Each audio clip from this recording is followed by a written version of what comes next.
ബാർക്കോഴയ്ക്കായി പണം പിരിക്കുന്നുവെന്ന ബാർ ഉടമയുടെ ശബ്ദ സന്ദേശം അന്വേഷണം ക്രൈംബ്രാഞ്ചിന് കൈമാറി സംസ്ഥാന പോലീസ് മേധാവി. എക്സൈസ് മന്ത്രി എം പി രാജേഷിന്റെ പരാതിയാണ് സംസ്ഥാന പോലീസ് മേധാവി ക്രൈംബ്രാഞ്ചിന് കൈമാറിയത്.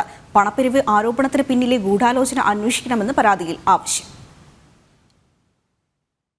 ബാർക്കോഴയ്ക്കായി പണം പിരിക്കുന്നുവെന്ന ബാർ ഉടമയുടെ ശബ്ദ സന്ദേശവുമായി ബന്ധപ്പെട്ട അന്വേഷണം സംസ്ഥാന പോലീസ് മേധാവി ക്രൈംബ്രാഞ്ചിന് കൈമാറി.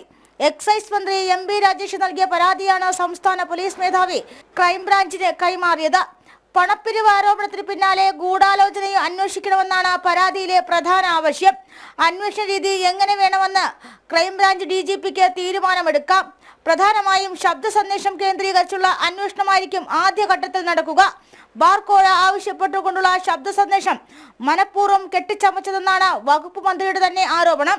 ഡ്രൈഡേ നിരോധനം സർക്കാരിന്റെ അജണ്ടയിൽ ഇല്ലെന്ന് പറഞ്ഞ് മന്ത്രി ഒഴിഞ്ഞുമാറി. ബാർക്കോഴയിലെ വിവാദം പുറത്തു വന്നതോടെ സർക്കാരും എക്സൈസ് വകുപ്പും വെട്ടിലായ സാഹചര്യത്തിലാണ് ധൃതി പിടിച്ച് ക്രൈംബ്രാഞ്ചിനെ കൊണ്ട് കേസ് അന്വേഷിപ്പിക്കുന്നത്. ജനം, തിരുവനന്തപുരം.